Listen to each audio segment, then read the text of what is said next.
Então, aqui, oficialmente, bom dia a todas. Acho que o público é predominantemente feminino, né?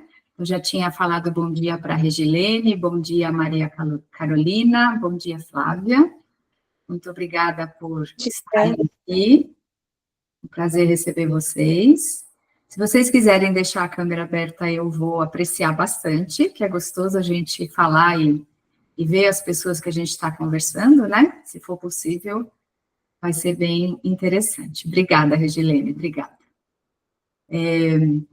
Nós convidamos vocês hoje para fazer parte deste momento que a gente está iniciando, que é a formalização do curso da Escola de Nutrição, que é um curso que ele já aconteceu em vários formatos, né? Presencial, antes da época da pandemia, era muito comum dar pontualmente esses cursos aqui, pedaços dele, que agora a gente reuniu tudo num conjunto só.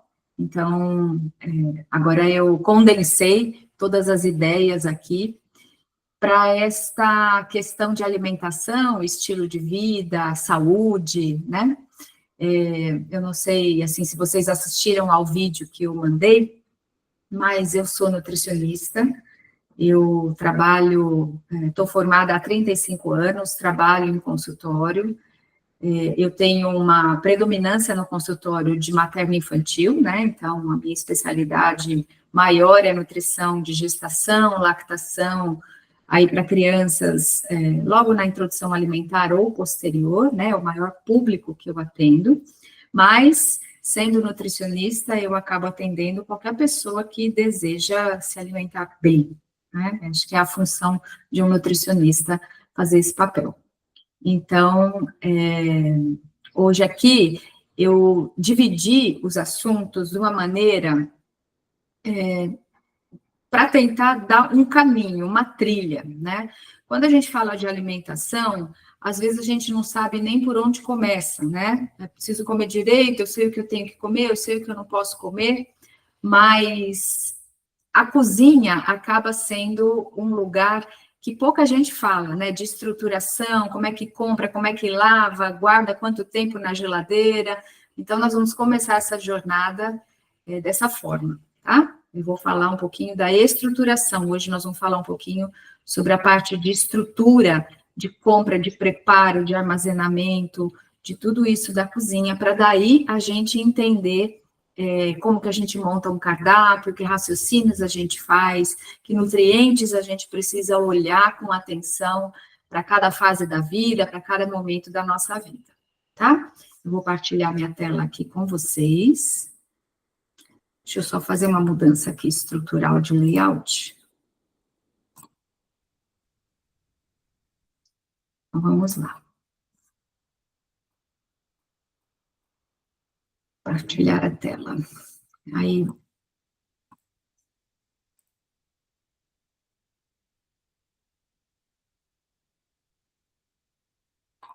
Vocês estão vendo a minha tela? Rodrigo, você me dá um alôzinho, porque eu não vejo mais ninguém, porque eu coloquei em tela cheia. Se você Sim. puder. Tá vendo a minha tela, né? Tira só a parte ali, ó, oculta esse balão que tá na parte de baixo. Pronto, Oi? Tudo certinho o layout? tudo certo. Tá certo. Então, iniciando aqui a nossa jornada desse curso da Escola de Nutrição, que a gente vai falar de alimentação, saúde e estilo de vida, a aula de hoje é a cozinha inteligente. Nós vamos passar por algumas fases da cozinha, para a gente estruturar o nosso momento de preparo, de organização, para que a gente possa depois planejar um bom cardápio, escolher bem os alimentos, para a gente conquistar uma saúde boa, né? Considerando que a gente tem um contexto de vida bastante desafiador. Essa parte do contexto estará em outra aula. Então, vamos começar aqui. Hoje nós vamos falar sobre, então, vamos começar a falar sobre a estrutura da cozinha.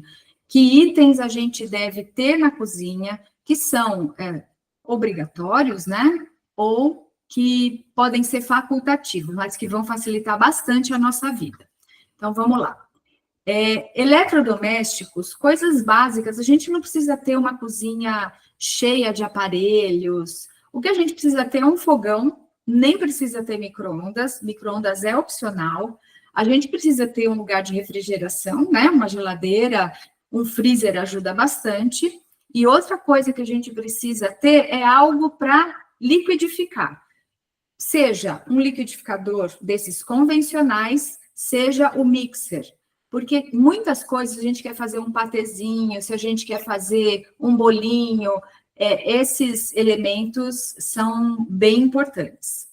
Então, como eu falei, opcional é micro-ondas, torradeira, você pode torrar um pãozinho na frigideira, multiprocessador, pode ser, eu, por exemplo, não tenho multiprocessador, eu tenho só o liquidificador e o mixer. Multiprocessador pode ser útil para famílias até maiores, quando você quer fazer um volume maior de determinado alimento, que nós vamos falar oportunamente, tá? Que tipo de alimentos, preparações podem usar multiprocessadores, por exemplo.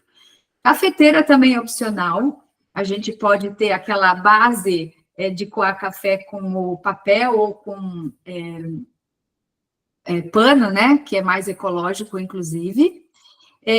Panela de pressão elétrica é um item opcional, mas é bem interessante de ter em casa. E centrífuga também é opcional. Eu acho, pessoalmente, que ela dá muito trabalho, inclusive para limpar, né? Tem outros itens aí que a gente pode citar, mas o que eu queria dizer, assim, de básico mesmo, a gente precisa ter o básico, que nossas avós tinham na cozinha, tá? Uma cozinha eficiente não depende de muitos itens, você não precisa ter um investimento muito grande com essa parte. Então, aqui eu trouxe aí esses eletrodomésticos, né? Esse aqui, o mixer, que pode ser de qualquer marca. Esses liquidificadores individuais são bem interessantes para quem tem uma família menor, para quem tem uma família maior, um liquidificador é melhor mesmo por caber um volume maior. E as panelas, aqui eu falei que são opcionais, mas a panela de pressão elétrica e a panela de arroz são itens que, se você puder fazer o investimento, vale muito a pena, porque a panela de pressão elétrica, você coloca o feijão, o grão de bico, você programa, liga e esquece, você não precisa ficar pageando a panela. Você pode, por exemplo, de manhã, colocar o seu feijão para cozinhar, ela vai desligar sozinha e na hora do almoço você faz o tempero. Da mesma forma o arroz, dá para colocar ele e ele vai manter o arroz quentinho até a hora do consumo, na hora do almoço, sem nenhum prejuízo, porque vai cozinhar numa atmosfera fechada, então mesmo que fique ali dentro da panela, se a gente não abrir, não tem o risco de contaminação, nem nada, porque está cozido, foi a alta temperatura, bem garantido em termos de segurança alimentar, tá? Essas panelas de arroz, elas costumam vir com uma cestinha por cima, que dá para colocar legumes, que aí faz no vapor também. Então, são itens que, embora sejam opcionais, pessoalmente, para quem tem uma vida bem agitada, arroz e feijão são coisas que demandam um pouquinho para a gente fazer, então eu penso que vale bastante a pena ter esses dois eletrodomésticos, tá? Embora eu tenha colocado ali que eles são opcionais, mesmo porque a gente vive, a gente tem uma panela de pressão, tem uma panela comum, tá? Outro item que eu não coloquei ali, nem como básico, nem como opcional, mas que eu considero bastante interessante ter em casa, é uma máquina de pão. Essa aí é uma foto do meu pãozinho. Dá para você colocar os ingredientes, eu não sei aqui quem tem a máquina de pão, mas dá para a gente colocar os ingredientes na noite anterior, programar a máquina, aí, sei lá, eu quero um pão quentinho às 7 horas da manhã. Ela vai finalizar a cocção, né, a produção do pão no horário que você programou. Isso ajuda a gente a ter uma estrutura, né, uma composição do pão melhor, né, porque o pão é uma base bem gostosa da nossa alimentação e a gente usa muito farinha refinada. Esse pãozinho, por exemplo, aí que eu fiz, vocês estão vendo as sementinhas pretinhas, a semente de chia, e normalmente eu coloco ou meio a meio de farinha integral com farinha branca, ou você pode colocar um pouquinho mais de farinha integral do que a farinha branca. A farinha branca realmente dá uma estrutura para a massa. Mas é um item que eu penso que pode valer bastante a pena. E, obviamente, já vou deixar essa dica aqui, quando a gente faz pão em casa, ele não tem nenhum conservante, não tem nada, né, que vai segurar o mofo e o ressecamento. Então, uma vez feito, a depender do tamanho do pão, que são 3 tamanhos de pão diferentes que essa máquina faz, e o tamanho da família, né, e o consumo, vale a pena colocar, por exemplo, partir em fatias, colocar num saquinho e guardar no freezer, por exemplo. Esse pão aí foi um pão que eu fiz, eu moro sozinha, então parte o pão, coloca dentro do freezer, e aí cada vez que come, tira uma fatia, que aí você tem pão fresquinho, sempre, né? Porque se deixar ele fora, ele vai ressecar, na geladeira ele vai ter uma durabilidade um pouco maior, mas menor em relação se deixar no freezer. Aqui eu trouxe algumas estruturas de panela. Essa panela de vidro é uma panela muito antiga, está difícil achar no mercado, e quando acha é um preço muito caro. Mas é uma panela bem interessante, precisa saber cozinhar, porque depois que você desliga o fogo, ela continua o cozimento, tá? As panelas de barro, as panelas de cerâmica, as panelas de inox e as mais famosas aí, que são panelas de teflon, que a gente precisa tomar bastante cuidado para não ferir o teflon. Quando você fere o teflon, ele começa a liberar substâncias que são indesejáveis, tá? Então, não tem problema cozinhar com panela de teflon, só o teflon precisa estar bem íntegro, tá bom? Então, cuidado com, assim, dentro da pia, a gente colocar garfo, faca, dentro da panela, às vezes, para deixar de molho, para amolecer. Não façam isso dentro de uma panela de teflon. Usem ou colher de pau ou colher de silicone, para garantir que ela não risque, tá? Em termos de custo-benefício, a panela de teflon em primeiro lugar e a panela de inox em segundo lugar. São 2 panelas bem interessantes para a gente ter no dia a dia. Se você tem recurso para investir, panelas de cerâmica de boa qualidade também são muito bem-vindas. As panelas de barro, elas precisam de tratamento, elas são muito pesadas, então não é uma coisa muito fácil de manusear no dia a dia, para guardar, para pegar, né? Então tem essa questão da praticidade da panela, ok? Depois eu vou abrir para perguntas aqui. As panelas de pressão, então, eu coloquei 2 modelos de panela de pressão. Essa panela convencional e essa panela que tem essa tampa giratória, né? Ambas são seguras. Tem muita gente que tem medo de mexer com panela de pressão, medo de explodir a panela, mas hoje em dia as panelas estão muito mais seguras com as válvulas de proteção. E a panela elétrica, ela tem, dependendo da marca, tem 2 mecanismos de segurança, tá? Então, são panelas seguras, tem vários modelos no mercado. O que eu recomendo é evitar coisas de alumínio.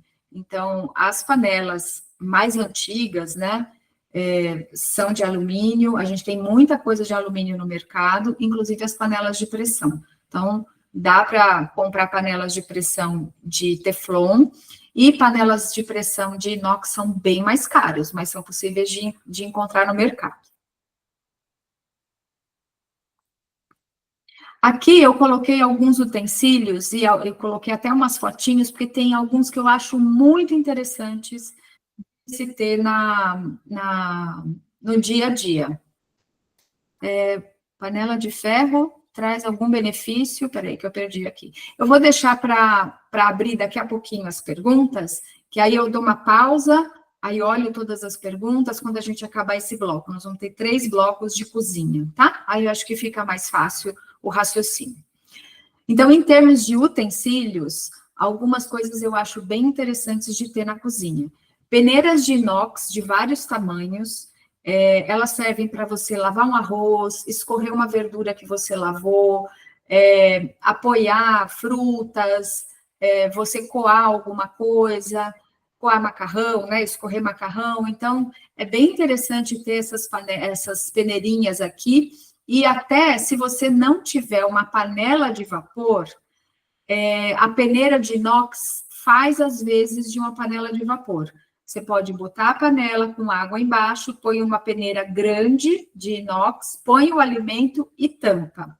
Claro que não vai ter a vedação perfeita ali, então o cozimento demora um pouquinho mais. Mas para quem não tem a panela de vapor, esse é um recurso, assim como essa cestinha aqui, que não sei se vocês conhecem. Essa cestinha, ela vem fechadinha desse jeito, e aí ela abre em vários ângulos, a depender do tamanho da panela. Então, você tem uma panela pequena, ela fica mais fechadinha, você tem uma panela maior, ela fica mais aberta. E aí, a tampa encaixa bem na panela e o cozimento é bem efetivo. Ela tem uns pezinhos embaixo, então a água fica por baixo, né, para cozinhar. Então, é um utensílio baratinho e bem interessante de ter na cozinha, para cozinhar a vapor. Secador de verduras é um item que pode ter, como pode não ter. Se tiver, melhor, porque as verduras, elas se conservam melhor, elas ficam melhores conservadas quando você tira bem a água. Embora, na hora de armazenar, que eu vou comentar com vocês no outro bloco, é importante usar pano ou papel. Mas o secador de verduras é interessante, ou ter essas peneirinhas, cestinhas, que você vai deixando escorrer, depois sacode bem as folhas, os temperinhos, para poder armazenar. A gente vai falar já do armazenamento.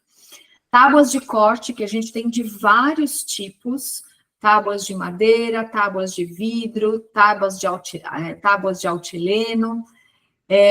A questão é que, quando você manuseia carne, as tábuas de madeira não são as mais indicadas. Aliás, de forma geral, estabelecimentos que produzem alimentos para larga escala não usam tábua de madeira de forma alguma, porque tem risco de contaminação, a madeira vai se ferindo, vai fazendo microfissuras, assim como outras, a de altileno também, aquela branca, né? Então, esse é um grande problema, porque aí precisa tomar bastante cuidado com a higienização dessas tábuas.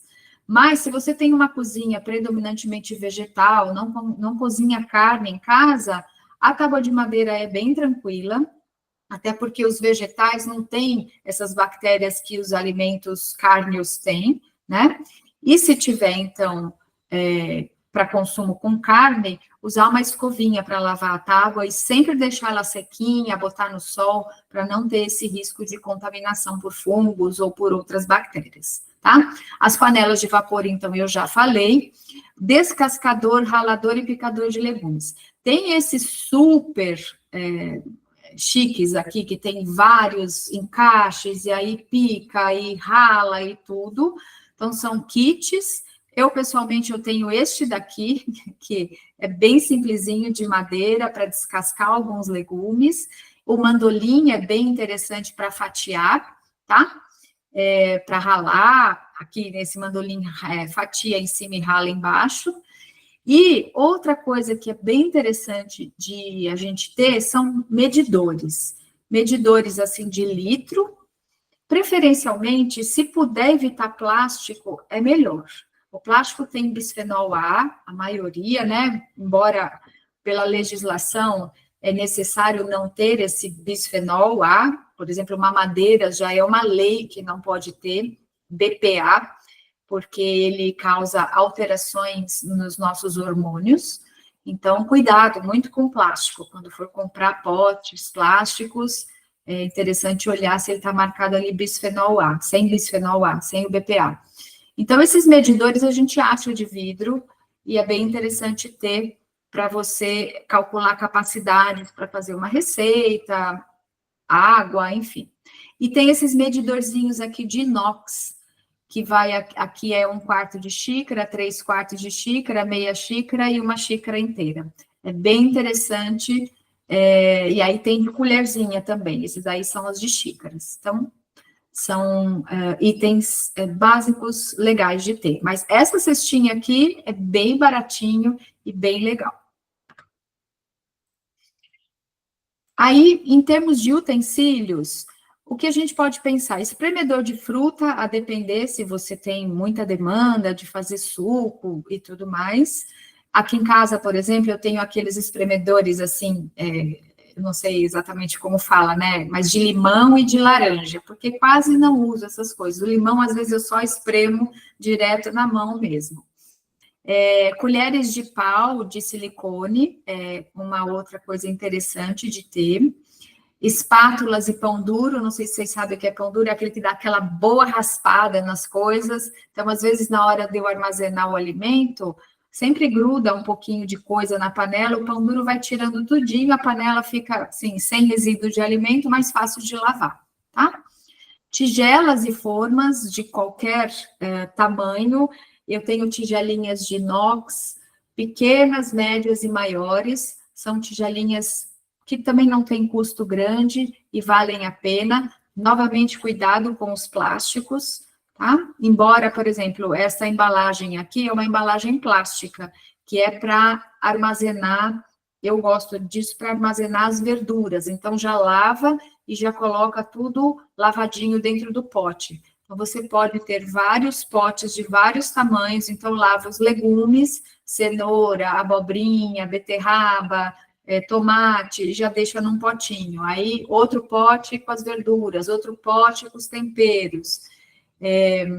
A gente vai falar na parte de armazenamento, mas isso é bem interessante da gente ter esse pré-armazenamento para facilitar a nossa vida na cozinha. Às vezes eu estou com pouco tempo e aí tudo lavadinho já é só picar, facilita bastante, tá? Formas, a gente pode ter não só forma de inox, né? Que aí é mais difícil de achar. As formas para assar, normalmente elas são formas de alumínio. Então, um recurso seria ter aquelas formas de vidro temperado, tipo Marinex, essas marcas aí de vidro temperado, porque elas vão para o forno, vão para a geladeira, muitas têm tampa, então é bem interessante. Dá para assar, inclusive, bolo nessas formas. Não é muito comum, mas dá. E também dá para assar bolo em formas de teflon. Só cuidado para não passar a faca dentro, porque senão fere o teflon, tá? Potinhos de vidro, e aqui eu coloquei imagens dos potinhos que eu tenho em casa. Isso aqui são feijões, porções individuais de feijão, de potinhos que eu vou juntando aí, para poder congelar o alimento. E aqui, garrafa de suco, que tem arroz, e aqui tem um feijãozinho mung, que também é bom para guardar esses alimentos, tudo no vidro. E acaba não tendo custo, né? Porque se você consumiu o suco um dia, aí você tem as garrafas, preferencialmente de vidro, para você fazer o armazenamento do seu alimento. Então, aqui já falei do pote de plástico. Uma coisa bem interessante para você ter na sua cozinha é uma tesoura, né, para abrir embalagens e tudo mais. E aqui eu tirei foto da caixa dos alimentos que estão abertos já aqui, que eu uso elástico. Esses elásticos tipo de dinheiro, para não ficar, o prendedor, ele dá volume, a fita crepe gasta, né, é desperdício. Os elásticos, eles são bem recicláveis, eventualmente ele vai estourar, mas é bem interessante ter para você armazenar alguns cereais, coisas que estão no uso, tá? Se ficar muito tempo armazenado, a gente vai falar no bloco de armazenamento, tá? Então, eu vou dar uma paradinha aqui para ver as perguntas. Deixa eu pegar aqui o chat. Nossa Senhora, cadê o chat? Aqui. Deixa eu botar os óculos. Não estou sem os óculos aqui. Forma. Rodrigo, me dá uma ajudinha aqui. Que pergunta: panela de ferro traz algum benefício para o cozimento do alimento? Em termos de agregar ferro ao alimento, não necessariamente. O que a gente tem de estudo, eu não sei se foi essa a pergunta, né? Se tem o benefício de cozinhar na panela de ferro e ter mais ferro no alimento. É isso? Quem fez a pergunta, só confirma para mim, que eu não estou enxergando vocês.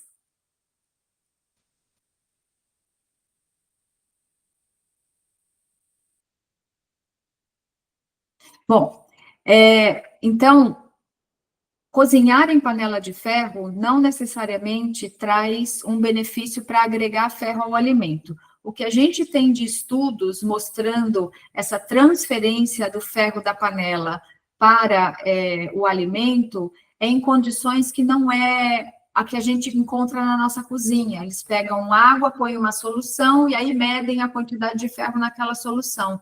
Isso não é a nossa realidade.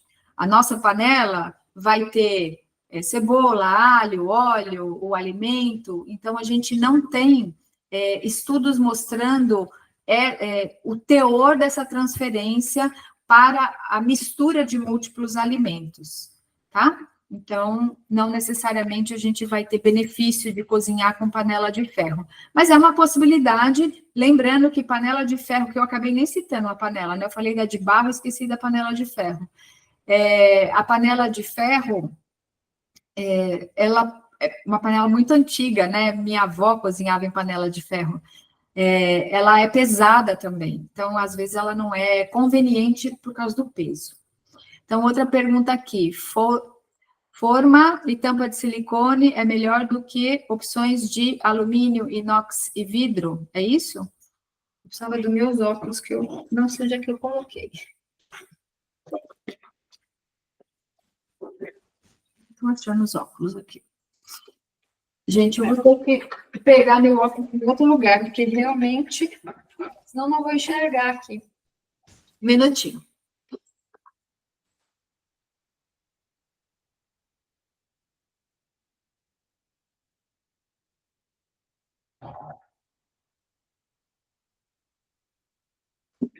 Agora sim. Forma e tampa de silicone é melhor do que as opções de alumínio, inox, vidro. Olha, a forma de silicone é uma possibilidade, e aqui eu preciso trazer uma reflexão que é sobre a questão ambiental, né? O melhor é a gente colocar o mínimo de plástico para um dia ser reciclado. Então, a forma que eu acho melhor para utilizar são formas de teflon, que não seja machucado, e vidro, tá? A de silicone é muito comum aí a gente ter forminhas de silicone para fazer cupcake, para fazer bolo e tudo. É possível. É só uma reflexão sobre um futuro descarte. É tranquilo a gente usar o silicone, tá? E quando a gente vai usar tampa, normalmente as tampas são ou de alumínio, que nem os vidros que a gente tem, as tampinhas são de alumínio, ou as tampas são de plástico. Se pegar esses marinex grandes, esses potes de vidro, a tampa que vai ter ali é de plástico, então não tem muita diferença. Tampa de vidro é mais difícil, aqueles potes que tem a base e a tampa correspondente por cima.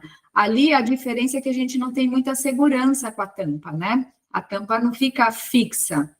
Tá certo que tem algumas que tem uma presilha, mas não é o mais comum na de vidro, porque precisa de ter estrutura para prender. Então, essas formas são melhores aí se a gente tiver de vidro e de teflon, mas pode usar de silicone. Aqui, só um bom dia. Utensílios para marmitas, alguma sugestão? Gente, boa pergunta, sim. Para marmita, o que a gente tem são utensílios de plástico. No entanto, existem marmitas. Ela é um pote de vidro com divisória no meio. Então, isso pode ser usado como marmita, tá? Algumas marmitas têm várias divisórias dentro. Essa que eu conheço tem só 2 divisórias, eu nunca vi com 3, de vidro, que é bem mais legal, e aí você esquenta em banho-maria.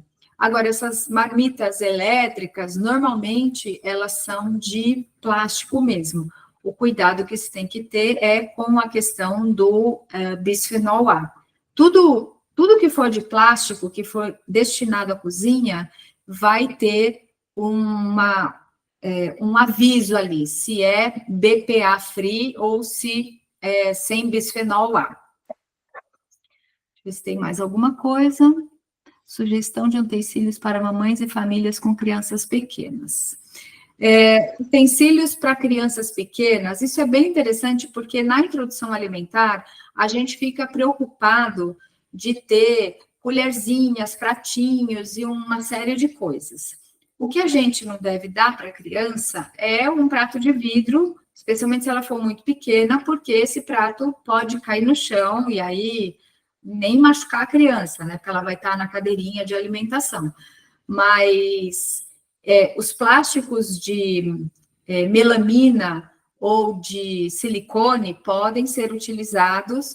Muitos pratinhos têm aquela ventosa por baixo, né, para ficar preso na cadeirinha de alimentação. A depender do método que se faz de alimentação, assim, se optar pelo BLW ou a participativa, os alimentos podem ser dispostos diretamente na mesinha de alimentação, né? O pedaço do brócolis, a fruta, enfim, o legume. Então, o pratinho, ele vai sempre ser importante até para dar uma noção para a gente de distribuição dos grupos alimentares. E colherzinha, não precisa de colherzinha de silicone, colherzinha que mostra a temperatura, pode, mas não precisa. E mesmo os copinhos para criança, você pode e deve ensinar a criança a tomar nesses copos habituais, assim, da família, ou em garrafas que tenham esses bicos menores, porque você vai dando treino motor para a criança. Os copinhos de cachaça para dar água para crianças na introdução alimentar são bem interessantes, fora o universo de copos que se tem, copo 360, bico rígido, copo de tudo que é tipo, tá bom? Ver se tem mais alguma coisa aqui. Sugestões.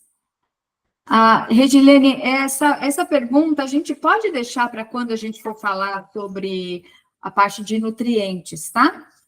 Mas pode usar. Mas essas perguntas que não forem mais do tema, a gente deixa para quando a gente for conversar sobre nutrição e quando a gente for falar especificamente dos alimentos, dos nutrientes todos, tá bom? Então, vamos dar seguimento. Agora nós vamos falar das compras.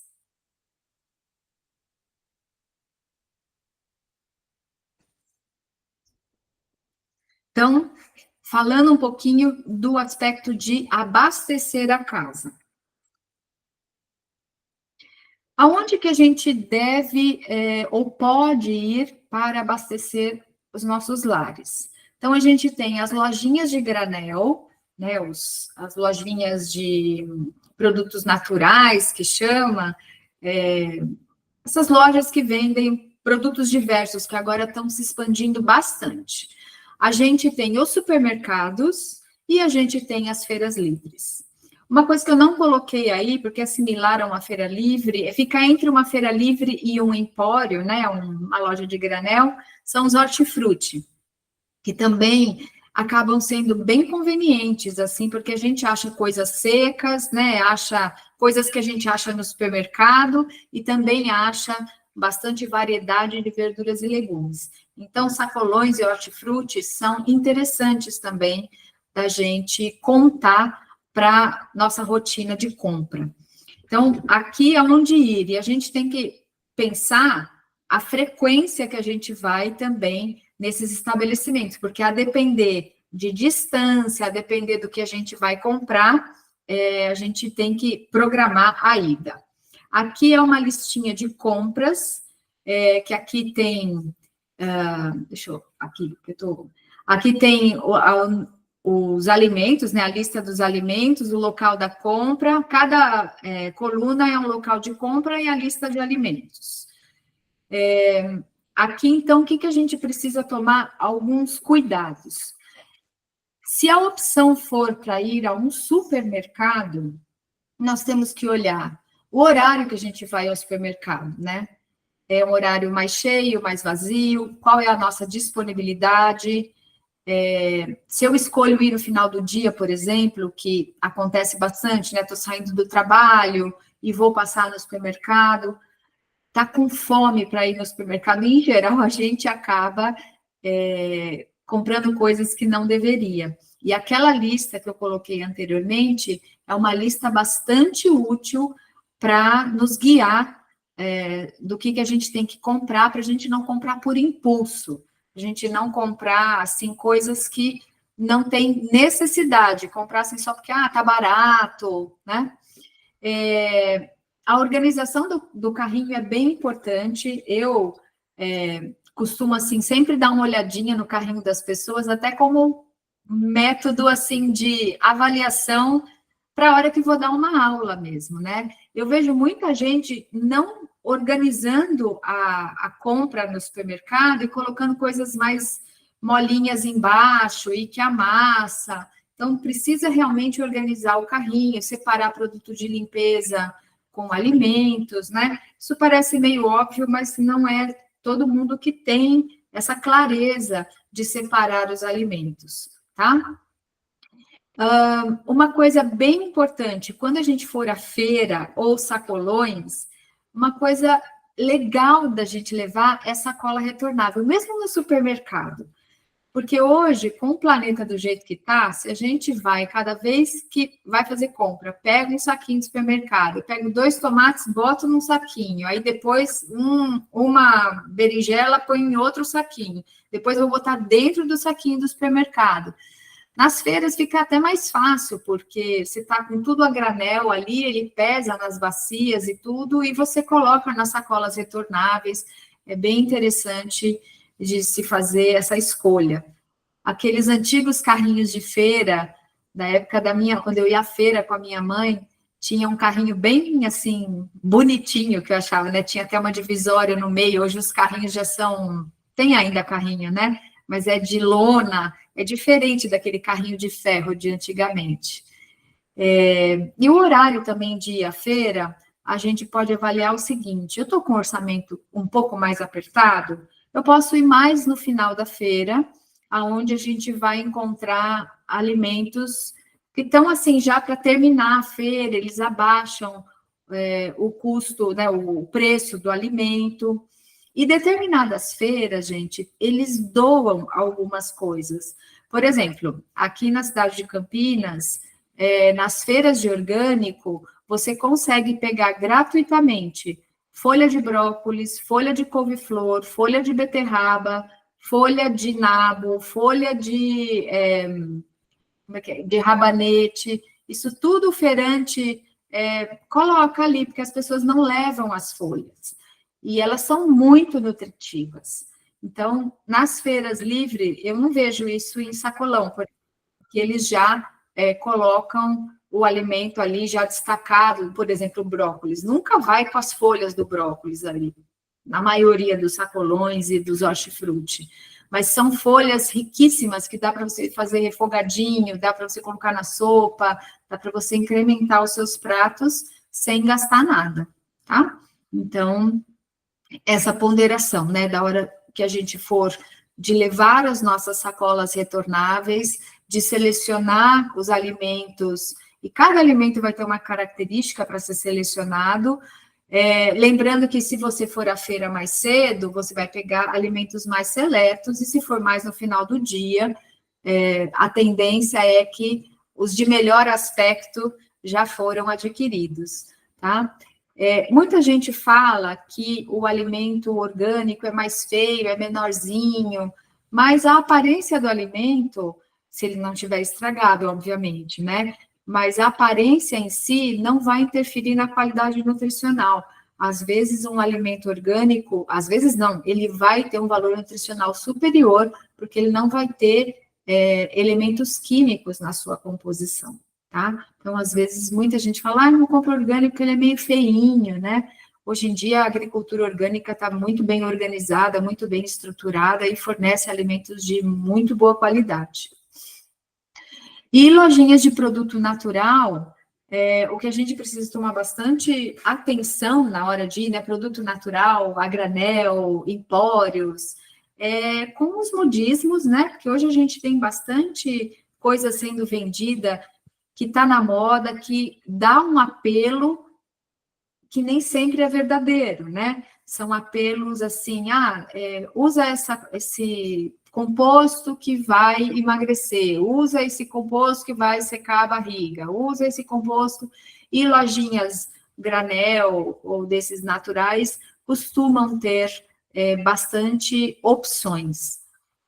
Na que eu vou, eles setorizaram pelas castanhas, né? Coisas que são a granel mesmo, temperos, aveia, cereais e leguminosas. Aí tem a parte de barrinhas, de suplementos, depois tem parte de óleos, depois tem parte de temperos que já estão embalados, suplementos em pote. Então, a depender do tamanho da lojinha, você tem uma infinidade ali de opções, e aí o cuidado é para a gente não comprar no impulso e depois não sabe o que fazer com aquilo, né? A gente ouviu falar que determinado alimento é bom, aí compra e você fica, mas como que eu faço? E nem sempre as indicações que são colocadas muitas vezes por pessoas bem intencionadas não são a melhor forma de comer aquele alimento, e nem a forma mais segura, tá? Então, são esses cuidados aqui que a gente deve tomar na hora de fazer as compras. E a grande questão é levar ou não levar crianças para as compras. Em princípio, levar as crianças é algo muito positivo, porque é educativo. Só que eu coloquei 2 imagens aí para a gente fazer uma reflexão. A gente levar crianças para supermercado, a gente tende a ter esse tipo de situação, né, dessa foto aqui. A criança querendo comprar um alimento ultraprocessado, ela não tem, assim, discernimento para saber o que contém dentro daquele pacote, né? É o colorido do pacote que vai chamar a atenção, especialmente se ela já comeu aquele alimento, ela vai ter a memória daquilo e vai querer comer. Então, o cuidado da gente levar uma criança às compras de alimentos é neste sentido, porque veja só, a foto do lado aqui, e eu vejo muito na feira, né, que eu vou de domingo, as crianças pegando no alimento, tocando o alimento, sentindo aquele aroma, sentindo a textura, isso faz parte de um aprendizado cognitivo. Quanto antes a gente leva a criança para a feira, a gente expõe mais aspectos sensoriais, né? Esses aspectos de cor, sabor, aroma, textura, o barulho da feira, a memória de você caminhar naquelas barracas que pareciam tão altas, depois quando você cresce, você vê que a barraca não era tão alta assim, tá? Então, levar crianças aos sacolões, às feiras, mesmo aos supermercados, com, assim, aquele lugar de educação. A criança tem neurônio espelho, a criança vai fazer tudo por imitação. A gente tem neurônio espelho, os adultos, né? Então, se eu bocejo, você tende a bocejar também. Então, a criança olha, observa e imita. Então, se a gente vai à feira, escolhe o alimento, ela vai imitar. Tudo que a gente quiser que uma criança faz, a gente deve fazer primeiro, tá? Então, levar as compras é interessante. Só pense em que estabelecimento e mesmo em supermercado, pode levar, porque ela vai ver comprar o arroz, vai ver comprar o óleo, vai ver comprar o produto de limpeza, vai entender como é um processo de gerenciamento da casa. Mas quando chega nessas gôndolas de ultraprocessado, é bom até evitar passar em frente das gôndolas com as crianças para não fomentar o consumo desses alimentos, tá? Em aula específica, nós temos sobre a parte do guia alimentar, de conceitos de alimentos ultraprocessados, então isso está em outra aula. Tá. Então, agora, nós vamos falar do armazenamento. Eu vou interromper aqui só para ver as perguntas.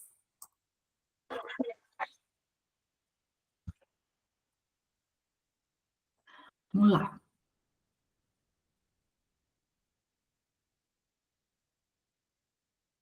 Alimento orgânico é mais nutritivo. Sim, o alimento orgânico é mais nutritivo. Primeiro, porque ele não tem química, né? Uma agricultura orgânica, o pressuposto é não ter nada químico mesmo, né? Nenhum defensivo agrícola, nenhum agrotóxico, nem nada. E ele tende, então, a ter mais minerais, porque o solo é mais rico. Ainda mais quando o alimento é de agrofloresta, que tem esse cuidado de não só na cultura do alimento, mas do entorno, que normalmente os produtores orgânicos fazem, tá? Então, sempre que você puder, opte pelo alimento orgânico. Muita gente fala assim, mas o orgânico é mais caro. Se for a cultura de hortaliças, que são as verduras e os legumes, isso não é necessariamente verdade. Normalmente, se você vai a uma feira de orgânico, diferente de você comprar orgânico num supermercado, num hortifruti, mas numa feira de orgânico, você chega a pagar o preço de um alface, de uma salsinha, de um brócolis, similar ao convencional, se você não for à feira.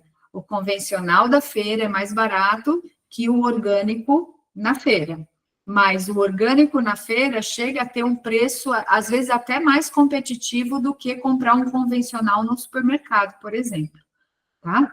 Então, o que é mais caro na agricultura orgânica são esses cultivos de longa duração. Então, frutas, e depende da fruta. A banana tem que ser mais barata, porque ela deu a banana e aquele pé não dá mais. Mas uma macieira, por exemplo, você tem que um pé de caqui, pé de jabuticaba, você tem que cuidar desse pé ao longo dos anos para garantir a carga de alimento. Então, isso acaba ficando um pouco mais caro. Da mesma forma, arroz, feijão, que são culturas que você precisa cuidar, tá? Procuro sempre, já provei bolinho de talo, é uma delícia, né? Você usar os talos e as folhas e tudo. Alimento transgênico pode ser orgânico? Não pode ser. Para ser orgânico, não pode ser transgênico. Então, se você tem o selo de orgânico, você sabe que aquele alimento não é transgênico, não tem semente geneticamente modificada ali, tá?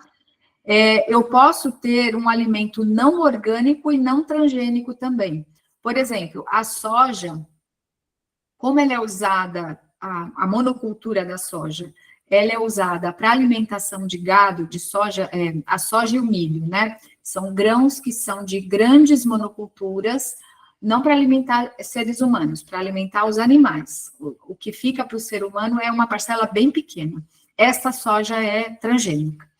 Mas a gente tem soja que não é orgânica, destinada ao consumo humano, que não é transgênica.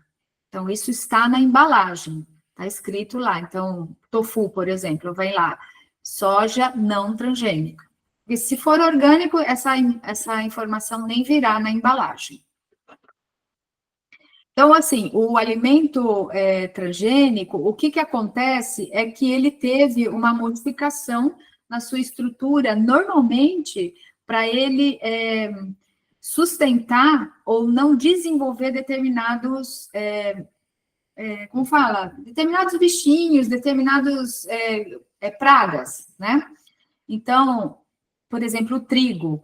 O glifosato é um agrotóxico exclusivo do trigo, né, para aquela semente de trigo produzida pela Monsanto. Então, eles fizeram um agrotóxico desenhado para aquele tipo de grão, ele não vai funcionar em todos os grãos.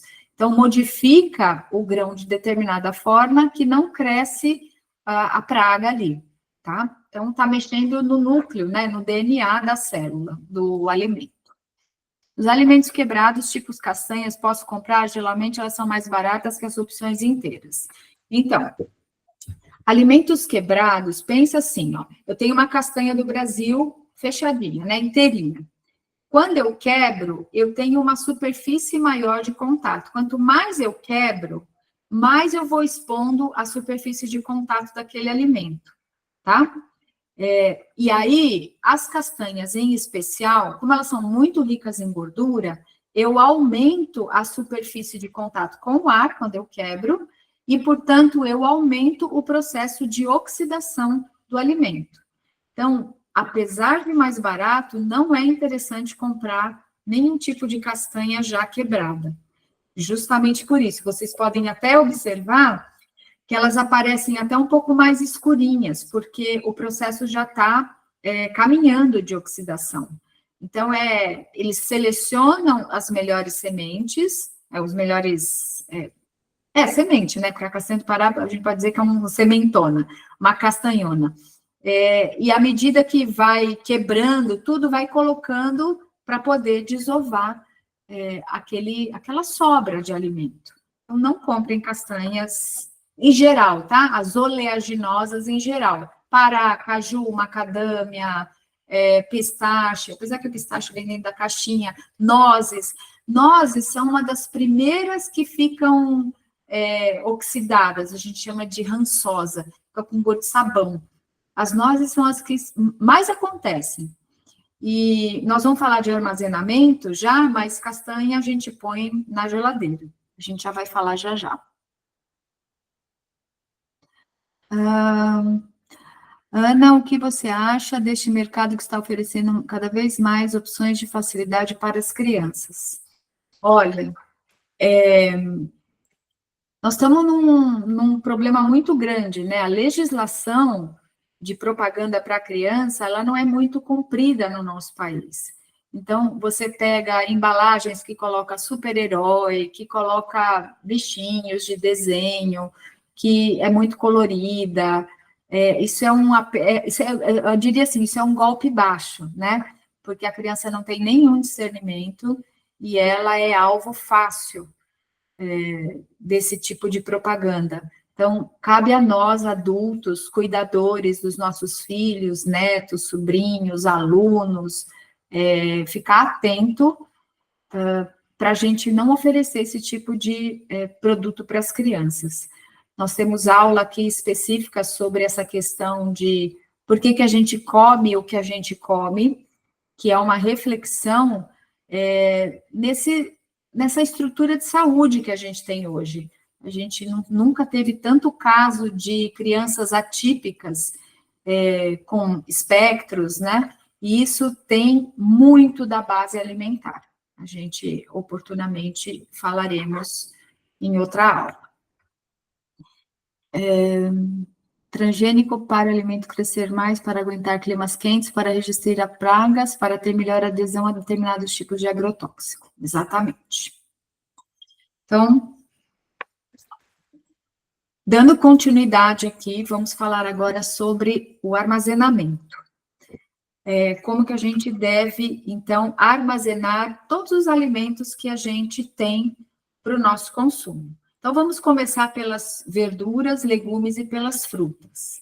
É bem importante, seja eu vá até uma feira, ou eu vou até um sacolão, ou eu compro as hortaliças e as frutas no supermercado, quando eu chegar em casa, eu higienizar e já guardar tudo higienizado. Isso poupa muito do nosso tempo na hora do preparo, tá?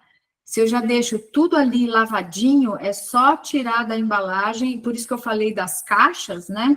Para a gente guardar, porque fica muito fácil. Eu vou lá, pego um tomate, pego uma cenoura, e aí só picar. Muita gente me pergunta, eu devo colocar no hipoclorito, no hidrosteril? Isso a recomendação do Ministério da Saúde é usar hipoclorito para higienização das hortaliças e das frutas. No entanto, a gente tem que pensar que o Ministério da Saúde está dando uma recomendação populacional e que a gente tem uma população grande de baixa renda, com baixo acesso a saneamento básico de qualidade, né? Algumas comunidades aí têm água contaminada. Então, isso é um recurso para garantir que todos tenham segurança alimentar. Na nossa casa, se a gente faz a higienização, a gente tem uma estrutura de saneamento, faz a higienização em água corrente, a gente não necessariamente precisa colocar hipoclorito. Inclusive, o hipoclorito é cloro, né? É a água sanitária que a gente tem, que pode usar a própria água sanitária, não precisa ficar comprando esses produtos de marca que acabam sendo um pouco mais caros. Não quer dizer que não possam ser usados, quer dizer que a gente tem que pensar que cada vez que eu coloco cloro na água, para higienizar várias coisas, este cloro, ele pode competir com o iodo na entrada da célula da tireoide. Quanto mais cloro eu tenho no meu organismo, mais eu atrapalho a assimilação do iodo pela minha glândula tireoide. Então, eu usar com parcimônia, eu quero colocar uma verdura só, porque eu não tenho certeza se essa verdura está bem lavada, você pode colocar, mas tudo passar no cloro, não precisa. O que você pode fazer, alguns alimentos que é bem importante, laranja, lava as laranjas antes de descascar, que são frutas, por exemplo, a banana, você vai segurar na ponta, vai descascar e vai comer, então a mão que pegou do lado de fora, dificilmente vai contaminar tanto o que está ali dentro. A laranja já é diferente, você está descascando, à medida que você descasca, sua mão vai entrando em contato com toda a laranja, e aí depois você vai cortar e vai botar a boca em lugares onde você encostou a mão com uma casca que podia estar suja, tá? Então, é bom dar uma lavadinha nessas coisas antes. Melancia, mamão, manga, goiaba, mesmo as frutas que você vai tirar a casca, é bom dar uma passada na água. E o que você pode fazer é pegar uma buchinha dessas vegetais, não bucha de microplástico, essas buchas vegetais mesmo, que dá para plantar no quintal. E aí usar para fazer a higienização dos alimentos, desses alimentos maiores e mais duros, tá? Escovinha também pode ser, você pode escovar a cenoura, escovar aquela escovinha que a gente usa para limpar as unhas, a gente pode escovar cenoura, beterraba, rabanete, abóbora cabotiá por fora, as escovinhas também são bem interessantes. Como que eu guardo? Ó, eu falei para vocês, né? Seca bem, podendo usar uma centrífuga. Se não tiver centrífuga, tem que tirar bem a água e coloque folhinhas de papel toalha entre as camadas. Tá? Então, aqui tem uma camada de alface, uma camada de papel toalha, aqui de radítio, papel toalha, radítio também. Então, dá para guardar, tá dentro da caixa plástica, ó, aqui a tampa branca da caixa plástica, para você ter a verdura prontinha para consumo. Se você compra um pé de verdura, tira um comecinho, depois guarda na geladeira, na hora de comer a salada, você vai ter preguiça. Falar, nossa, tem que lavar a verdura ainda. E aí a chance de perder o alimento é maior, tá? Aqui, ó, os potinhos todos assim, tudo higienizado, esse aqui daqui da minha casa, tá vendo? Guardada abobrinha, beterraba e tomate, aqui a couve-flor já toda lavadinha, embaixo aqui é alho poró, aqui é nirá, que é um tempero, aqui, eu não sei exatamente que verdura é essa, aqui é folha de mostarda e aqui é alface ou escarola, não me lembro bem. Então, a gente guarda nesses potes com papel toalha, que o papel toalha vai manter úmido, né? Vai manter ainda uma umidade ali para não ressecar, ao mesmo tempo que vai recolher o excesso de umidade. Aqui, potinhos, então, para gente, potinhos de azeitona, de palmito, de tahine, do que for, para já, isso aqui foi uma produção que eu fiz, né, de um dia de feijão, para a gente armazenar, potinhos de vidro aqui com tampa plástica também, aqui é arroz que eu fiz para poder congelar, tá? Na hora que a gente for falar de preparo, aqui, ó, arroz com cenoura e cebola roxa, para a gente já deixar mais enriquecido o nosso alimento. Aqui eu posso, por exemplo, vocês viram aqui eu coloquei o alho poró, ele está aqui embaixo, não dá para ver, está embaixo desse papel aqui inteiro, mas dá também para picar e depois colocar num pote ou num saquinho. O saquinho, se a gente quiser congelar isso aqui, deixa ar dentro do saquinho, põe no freezer com ar e depois ele congela todo soltinho, depois você só tira e põe num potinho com volume menor. É uma técnica mais fácil, né? Que aí você não precisa ficar picando os temperinhos. Aqui é o alho poró picado da parte branca e daquela parte da folha mais grossa. eu uso as duas coisas, não joguem essa parte de cima, porque isso dá para fazer arroz, feijão, legumes, dá para fazer sopa, dá para fazer tudo. Não desperdice essa parte de cima do alho poró, não. Geladeira. Vamos sempre armazenar os alimentos tampados e fora da panela, tá? Então, não é fazer o arroz, ponho a panela lá, depois eu vou comer, tiro a panela, esquento, tiro o que eu quero e ponho a panela lá de novo. Então, terminou de cozinhar, tira da panela, põe no potinho, de preferência, se for possível, potinhos de vidro, se não, dos plásticos adequados, e aí a panela vai para lavar. Um alimento que você esquenta, por exemplo, eu fiz arroz hoje, aí eu guardo na geladeira. Amanhã eu vou esquentar só a porção que eu vou consumir. Se eu esquentar mais, essa porção, esse alimento que sobrou vai para o lixo, ele não vai para a geladeira de novo. Porque senão eu fico, esquento, refrigero, isso compromete a qualidade microbiológica do alimento, tá? Então, quando for requentar o alimento, só requenta a porção que vai consumir, não requenta tudo. Por isso que a gente faz porções, que aí pode ser porção para uma, para duas, para três pessoas, a depender do tamanho da família, tá? Se eu comprar coisas em lata, que eu não recomendo, e coisas nas caixinhas também de Tetra Pak, por exemplo, grão de bico, feijão, eu não sei o que mais tem, porque faz tempo que eu não compro coisa em Tetra Pak. As latas é mais fácil, né?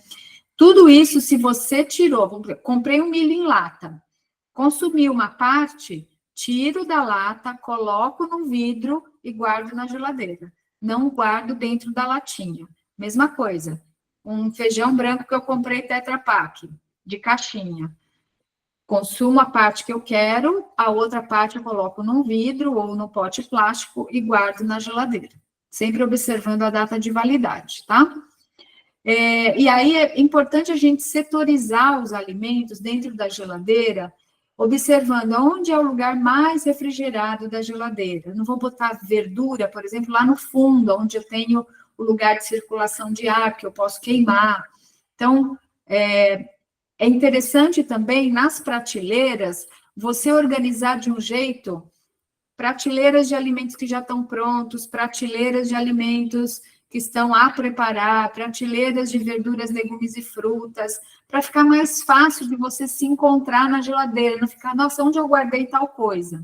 Então, aqui eu listei alguns alimentos, tofu, iogurte, queijo, manteiga, tá tudo setorizado, né, ali de coisas para passar no pão, para comer, alimentos prontos, castanha, ovo, que nem todo mundo consome ovo, né, e tem caixinha de ovo na geladeira, suco, leite, água, óleo de linhaça, que a gente vai falar que é obrigatório guardar, né? Na porta da geladeira é bem interessante guardar. Geleia, condimentos, conserva, a porta é um lugar interessante. As frutas que você não for consumir, você guarda na geladeira. Tem gente que não gosta de fruta gelada. Então, quando acabar a fruta da fruteira, você repõe a da geladeira. Né? Então, tem gente que prefere não comer fruta gelada. Então, deixa uma unidade na fruteira, duas, a depender da família, e vai tirando da geladeira para repor. A geladeira vai retardar o crescimento de fungos e essas outras coisas, tá? As hortaliças são verduras e legumes já lavados, que eu já mostrei. Castanha, a castanha eu repeti aqui. Farinhas. Gente, se você compra farinha de trigo e usa eventualmente, guarda na geladeira, porque ela cresce aqueles fungos, e aí compromete a qualidade da farinha. Então, essas embalagens abertas, mesmo as fechadas, né? Então, não dá para deixar muito estoque de farinhas e afins, porque ela pode criar bolor. Muito cuidado, não adianta só peneirar a farinha para tirar o bolor, tá tudo ali contaminado, né? São fungos. E os fungos têm perninhas, são as micelas. Então, não é só a parte aparente, já tem uma parte que entra e penetra no alimento mesmo. Então, caruncho também é outra coisa que acontece com cereais, macarrão, feijão, tá? Então, a geladeira retarda a degradação desses alimentos. Então, o que colocar sempre na geladeira? Além do que é óbvio, né? Assim, um leite, um resto, uma sobra de alimento, frutas e legumes. Mas as castanhas, pelo fato de serem muito ricas em gordura, é interessante da gente guardar na geladeira. A geladeira é escura e fria, e o que oxida, rancifica castanhas e sementes é luz e calor. Então, coloque em potinhos de vidro e guarda na geladeira, que você vai ter a castanha e a semente de abóbora, de girassol, tudo por muito mais tempo. O óleo de linhaça, que é a fonte de ômega 3, nós temos aula falando sobre esse nutriente oportunamente. Ele também deve ir na geladeira, porque ele oxida muito fácil. E todas as embalagens abertas, assim, se eu compro um pacotão de café e não consumo assim, vou consumindo de pouquinho, guardo o café na geladeira ou no freezer. Aveia, eu abasteço um pote e guardo na geladeira ou no freezer, mas na geladeira dá para deixar. Cacau, farinhas, isso tudo depois de aberto vale a pena colocar dentro da geladeira, especialmente se o consumo forem poucas pessoas, uma pessoa dentro de casa, se o consumo não for muito acelerado ali, tá?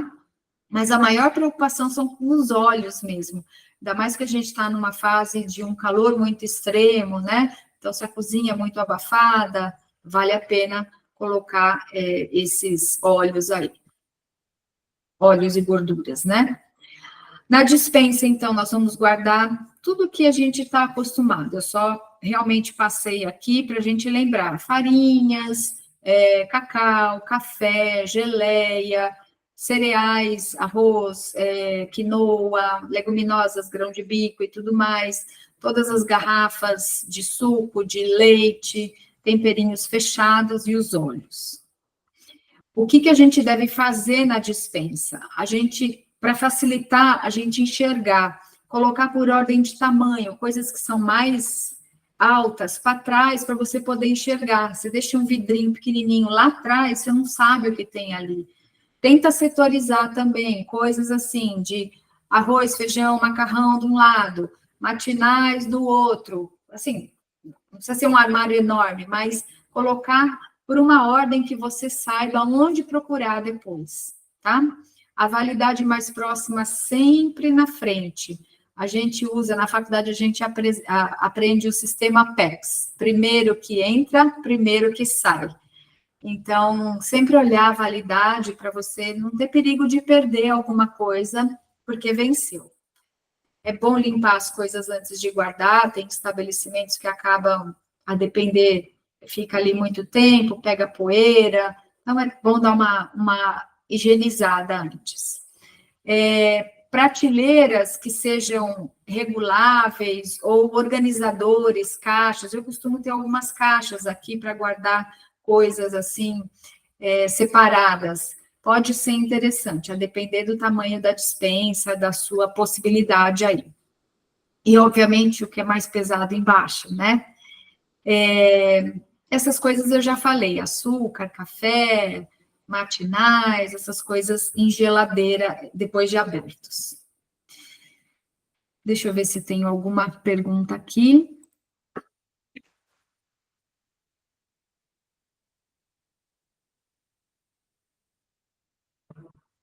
A Carolina saiu.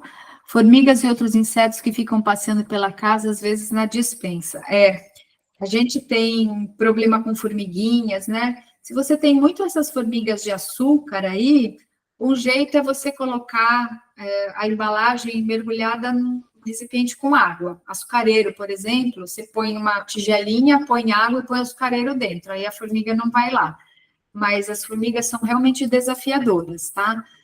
A detetização da casa é bem importante de fazer para a gente garantir que não tenha nada assim de risco, né? Roedor é mais difícil ter, mas pode acontecer. Então, mas as formigas são os mais desafiadores, não tem muito o que fazer, a não ser uma dedetização mesmo. Então, vamos agora falar sobre o preparo dos alimentos. Então, que tipo de óleo eu devo utilizar no preparo? Isso é meio assim, já foi mais polêmico, ou quais são as polêmicas que eu vejo mais? Não pode cozinhar com azeite, tem que cozinhar com óleo de coco, que é melhor, a banha de porco é melhor. Então, veja só, gorduras saturadas, e a gente tem aula para falar sobre os perfis de gordura e tudo mais, não são as melhores para fazer parte da nossa vida. Isto é, coco e banha, ou manteiga. Todos os alimentos de origem animal, né? Então, manteiga e banha de porco, que é o que mais se utiliza para cozinhar, e o óleo de coco, óleo de palma, óleo de dendê. O palma a gente quase nem tem na nossa casa para cozinhar, é mais na indústria. Mas o dendê, que faz algumas receitas específicas, e o coco, são óleos que a gente deve evitar pelo alto teor de gordura saturada. A gordura saturada não é uma gordura muito amiga da nossa saúde, tá? Oportunamente, em aula específica, a gente fala sobre isso.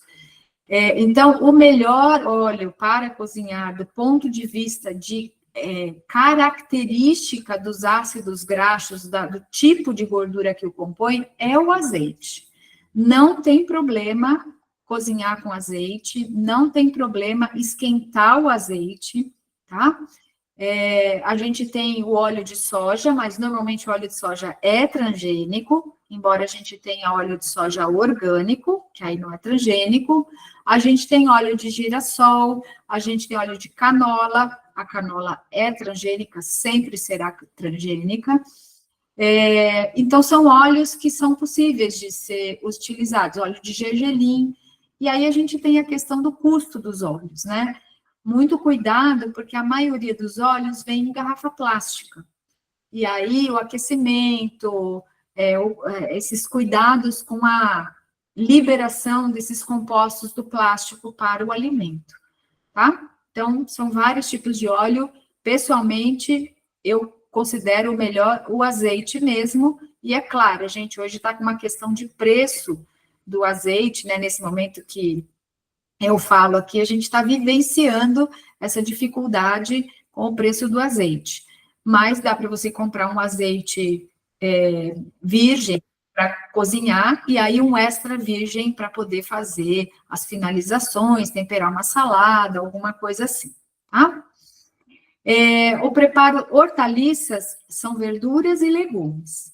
Então, se elas estiverem já prontinhas ali, lavadas, vai facilitar muito o nosso preparo, que basta picar, refogar, você pode deixar a cebola picada, tampada num pote de vidro, você pode deixar o alho picado, que você pode também comprar pasta de cebola, pasta de alho, pode comprar cebola em pó, alho em pó, que são os temperos mais comumente utilizados na nossa culinária, mas o tempero que for.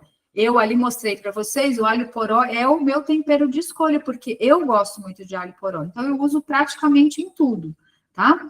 Mas você pode deixar esses temperos já picados, porque aí é pegar o volume desejado, o alimento que você pica rapidamente, e que também pode deixar picado, não é o melhor, já deixar picado, mas se o processo de picar o alimento impede você de fazer a refeição, e aí você vai para pedir comida, é melhor deixar picado, mesmo com um pouco de perda nutricional, tá?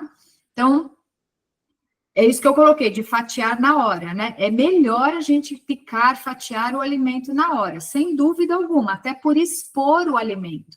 Pense, eu parto um tomate no meio, eu expus o alimento, antes era só assim, agora eu exponho a parte de fora e a parte de dentro. Se eu pico mais, quanto mais eu vou picando, mais eu vou expondo. Então, eu tenho as características de oxidação daquele alimento.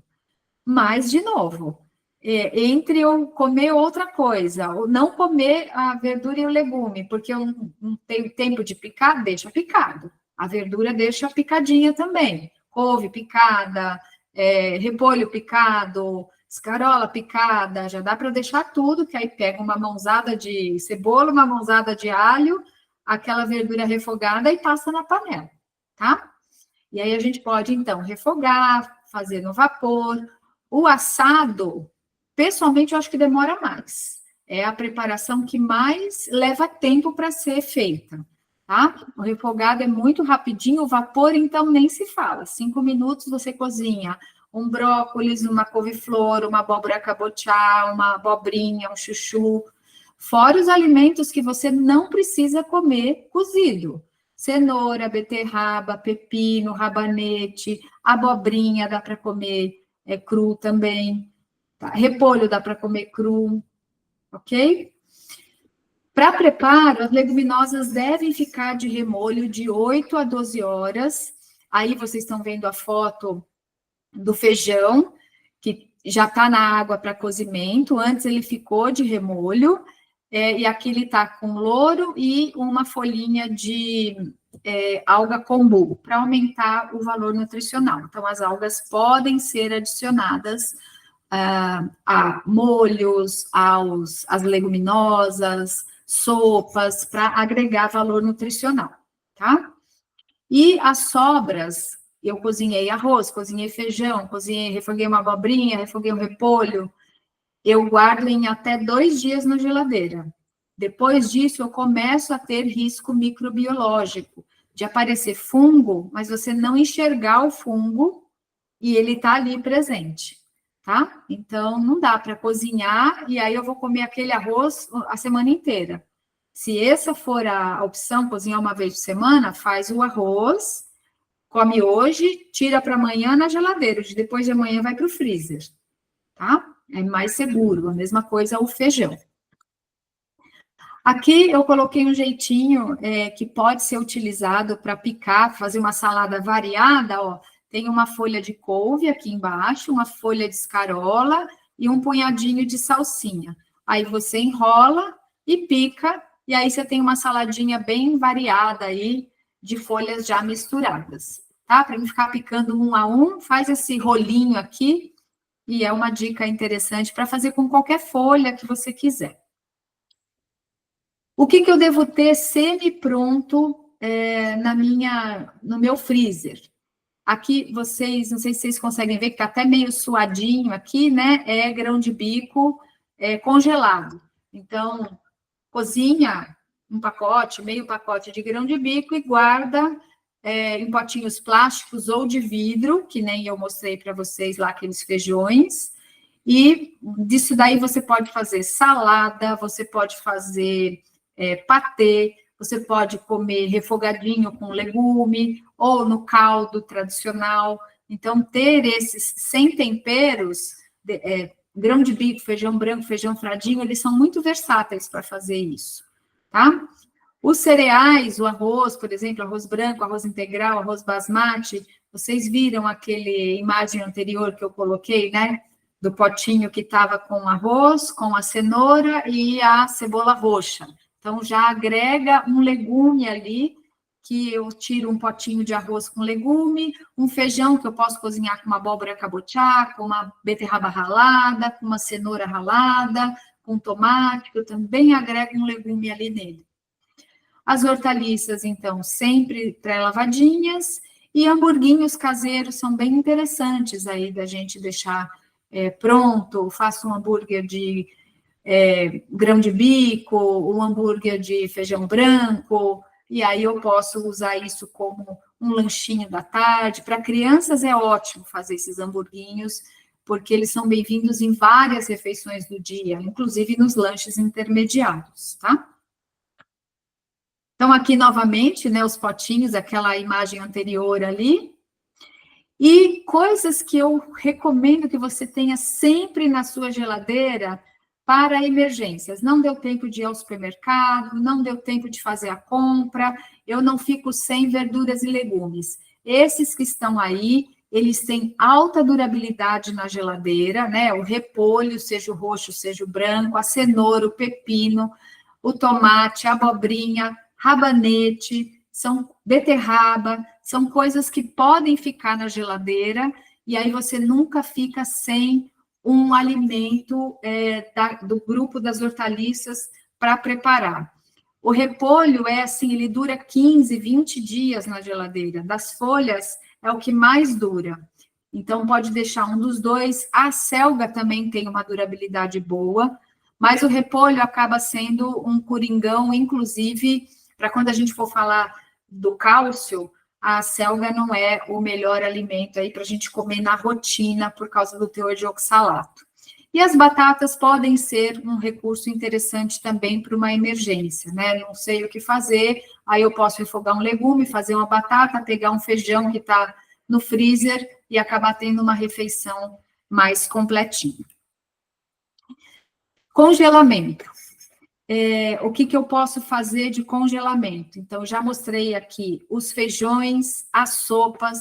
Pega uma lentilha rosa, uma lentilha tradicional, uma ervilha seca, rala uma cenoura, pega os talos do brócolis, aquela parte central, né, que quebra os galinhos, aquela parte central, aquele caule, pica miúdo e coloca para fazer a sopa, um tomatinho picado. Você tem uma sopa nutritiva, congelada, também para um dia que não deu tempo de fazer alguma outra coisa, quer variar, chega cansada do trabalho, está com a criança para cuidar, as sopas congeladas são muito bem-vindas, tá? Se você quiser congelar verduras, legumes, né, precisa fazer o branqueamento, que é passar na água fervendo, eu acho que tem aqui uma imagem, ó. Passa na água fervendo, passa na água com gelo, e coloca nos recipientes aqui. Normalmente é bom deixar sem o ar dentro. Quanto menos ar dentro da embalagem, menor é a formação de cristal de gelo. E um jeito, eu procurei aqui, porque faz tempo que eu não faço essa técnica, para mostrar para vocês, mas para tirar o ar de um saquinho, você põe uma bacia de água, coloca o alimento dentro do saquinho e mergulha esse saquinho com a boca para fora, sem deixar entrar água dentro.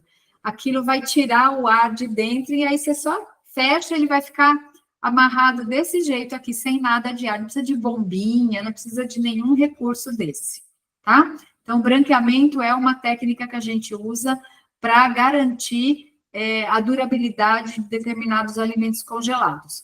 Uma possibilidade seria a gente comprar esse alimento já congelado, porque aí eles têm a técnica específica de congelamento ultra rápido que preserva o valor nutricional. Se a gente faz um congelamento muito caseiro e a gente não toma cuidado, o cristal de gelo fura o tecido da planta, e aí a gente tem extravasamento daquele conteúdo das células que é nutritivo, tem vitaminas, minerais ali, né? Sem contar a textura. A depender de o que você congela, ele fica com uma textura ruim, tá? Então, bastante cuidado na hora de congelar esses tipos de alimentos. E se congelar frutas, aí você vai ter que usar para batidas, para geleia, para essas coisas, não vai dar, né? Um morango congelado, você não consegue depois comer como morango mesmo, vai ter que acabar virando na forma de purê ou de batidas. Vou voltar aqui.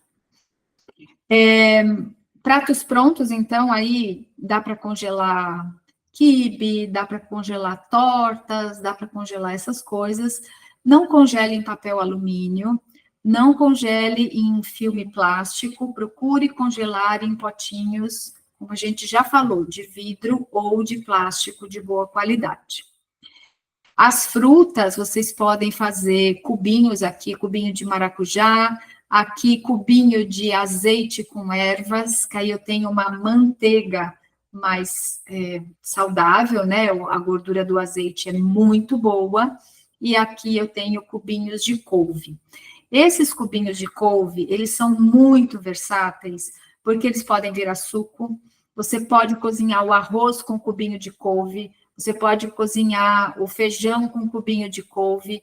A couve é um alimento que tem beta-caroteno, tem muito cálcio, tem magnésio, aí ela vai ter menos vitamina C, porque ela já vai estar congelada, depois vai cozinhar, mas ela tem vitamina K, Então, são nutrientes bem interessantes, e ela é bem versátil, né? Então, o suco verde, além do que, a couve é um excelente cicatrizante do estômago. Então, o suco verde, por exemplo, é bem legal da gente consumir quando a gente tem dor de estômago e tudo mais.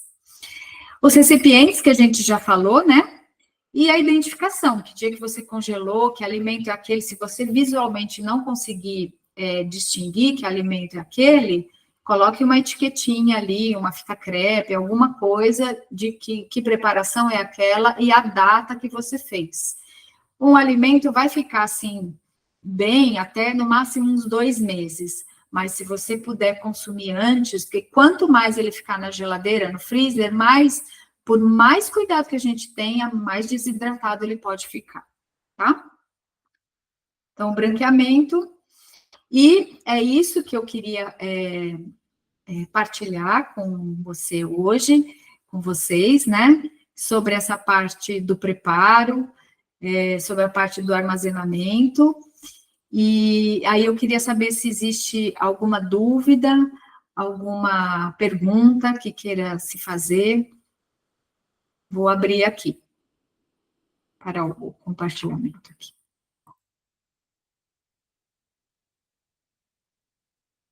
Se tem alguma pergunta? Mami, tem nas mensagens aqui a Elina. Elina. Meu filho e o pai dela são magrinhos mesmo, atualmente eles estão pesando, mas aconselharam cozinhar para eles só com óleo de oliva, mas está muito caro. Pensando nisso, que tipo de óleo poderia incluir na alimentação? O azeite está caro mesmo, né? Bastante caro. Então, assim, coisas que você pode, de fato, colocar gordura na alimentação aumenta o valor calórico. Então, as castanhas podem ser bem-vindas, o amendoim, você pode usar o óleo de girassol. Os óleos, de forma geral, estão bem caros. O óleo de gergelim, que é um óleo excelente, também está com preço elevado. Mas, de fato, o abacate, agora é época de abacate. Nesse momento, nós estamos com época de abacate. Então, vale a pena colocar mais abacate, castanhas, sementes, abacate e os óleos que forem possíveis de serem agregados. Por exemplo, monta o prato, depois dá uma regada ali de óleo por cima, tá? Salgar a sopa de legumes com pasta de missô fica uma delícia. De fato, assim. Eu aqui em casa cozinho as sopas, né? Deixo congelada sem nada de sal. E na hora de consumir, eu coloco pastinha de missô, que é aquela pastinha de soja, que ela é bem salgada, ponho talvez uma colher de sopa rasa, a depender do volume da sopa, e fica bem gostoso. O caldinho de missô, em algumas culturas, né, ele é muito utilizado como digestivo, como assim, para abrir o apetite, para preparar o corpo para receber os outros alimentos. Em culturas que você está precisando de uma convalescência, o caldinho de missô é bem-vindo também. Então, o caldo de missô aí, a pasta de missô pode ser interessante.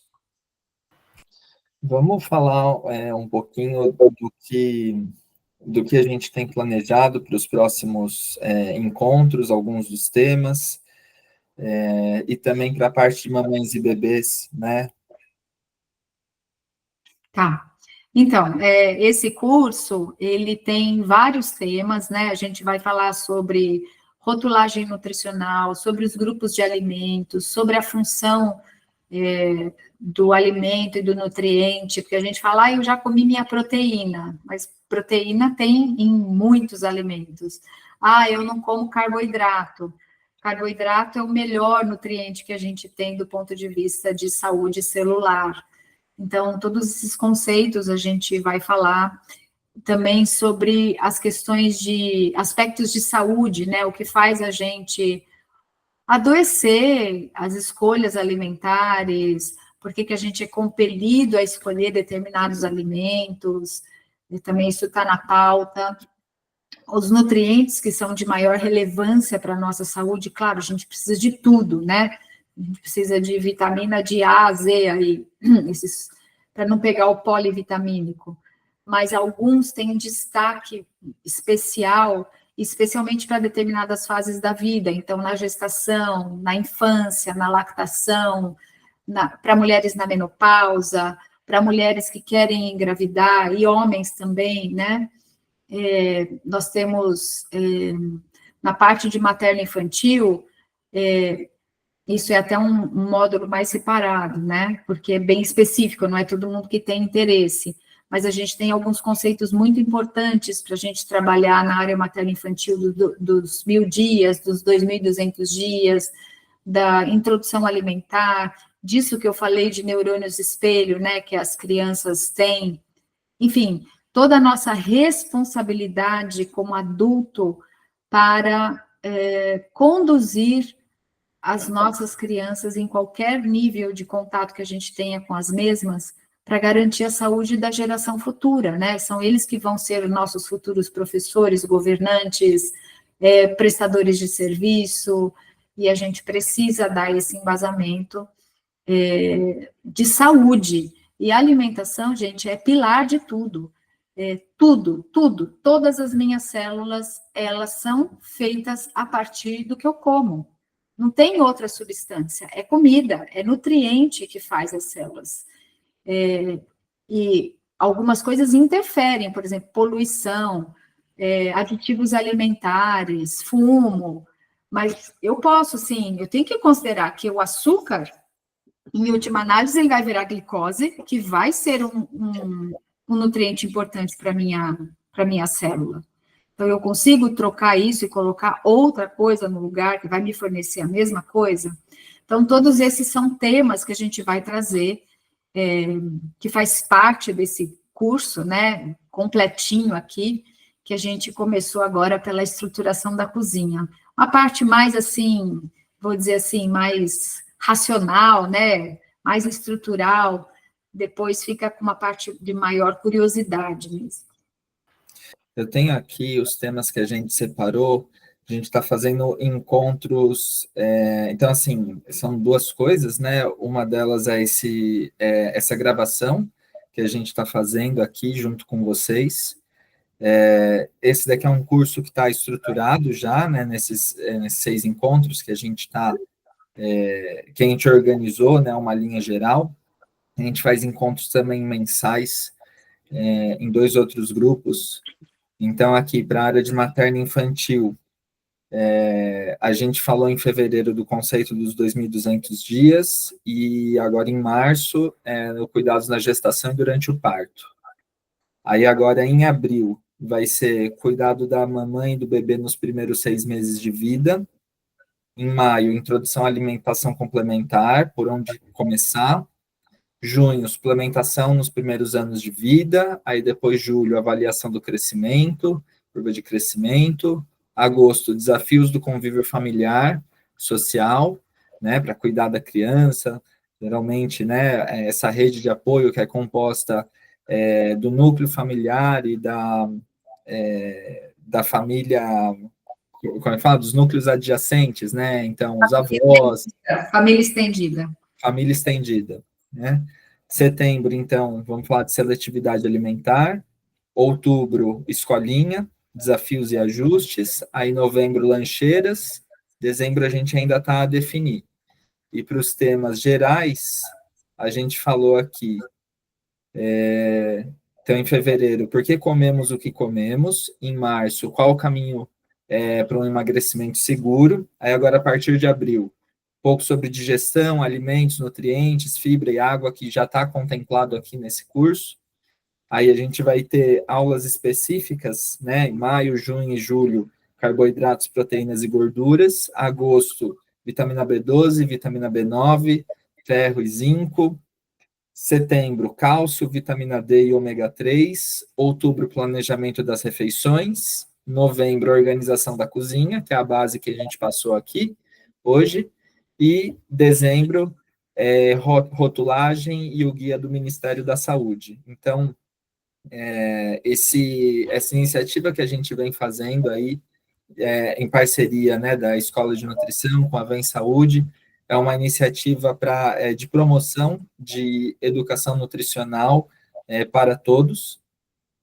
e esses conteúdos, eles, né, têm sido produzidos e disseminados desde 2020, ali, por ocasião da pandemia, através do nosso canal no YouTube, e também algumas outras ações que a gente vem fazendo, que são ações mais setorializadas, com grupos, com empresas. Então, assim, tem muita coisa aberta dentro do canal da Escola de Nutrição no YouTube. A gente tem mais de 200 vídeos lá, incluindo algumas aulas abertas, aulas sobre adolescentes, crianças, aulas de conceitos gerais, a parte bem focada em materno-infantil aqui, que é a especialização, uma das especializações que a Ana traz e que compõe boa parte dos atendimentos no consultório hoje. E, né, para um futuro próximo aí, a gente está reestruturando o consultório com uma série de tecnologias, né? Então, a gente trouxe inteligência artificial, a gente está trazendo também um sistema de estruturação de inbound para oferecer, né, um acompanhamento bem personalizado de saúde para as pessoas que passam em consulta com a gente. No futuro próximo, a gente vai estender o que a gente trabalha hoje dos pacotes de atendimento, de um pacote de acompanhamento, né, com perspectiva aí de acompanhamento semanal, quinzenal, a depender das necessidades. Então, essa é uma ação que a gente procura divulgar para que vocês conheçam, para que vocês eventualmente possam também cobrar os profissionais de saúde, né, comunicar os profissionais de saúde, talvez que acompanham vocês, pessoas que vocês seguem, de que existe essa possibilidade de trabalho bem focada na parte da saúde, né, bem focada aí na parte do sucesso, né, do quadro de saúde do paciente. Então, é isso que a gente tem feito, é isso que a gente quer levar para vocês, e é isso que a gente vem tentando trazer para a sociedade de maneira geral aí, através das nossas ações. Agradecer a participação de vocês. Vou acertar com a Ana aqui as próximas datas, né? Se a gente faz semanalmente de sábado, também vou abrir no grupo lá uma enquete para saber qual é a próxima aula, o próximo conteúdo que vocês gostariam que a gente oferecesse dentro dessa estrutura aí que a gente preparou para vocês, tá bom? E aí a gente vai conversando, agradecer aí realmente a participação, a presença de vocês hoje aqui nesse sábado de manhã. Ana, obrigado, viu, pelo seu tempo, pelo compartilhamento do seu conhecimento. É sempre um prazer colaborar aqui com você nesse espaço de troca, de produção de saber voltado à saúde, alimentação, estilo de vida. Obrigado mesmo. Obrigada. Eu acho que a gente tem muita informação em mídias sociais, e o que eu tenho percebido é alguns profissionais, às vezes, criando dificuldades para vender facilidade. Tem coisas que são muito simples e não precisa de grandes malabarismos, assim, né? Então, o meu objetivo, nessa altura da minha vida, é levar informação mesmo de verdade, assim. Eu vivo trabalhando como nutricionista, esse é meu trabalho, eu amo o que eu faço, eu gosto do que eu faço, eu dou aula na pós-graduação também, e acho que a gente tem que garantir que as pessoas têm informação correta, e não ficar fazendo terrorismo nutricional, nutricionismo, esses nomes estranhos, colocar para tomar coisas esquisitas com promessas que não são verdadeiras, né?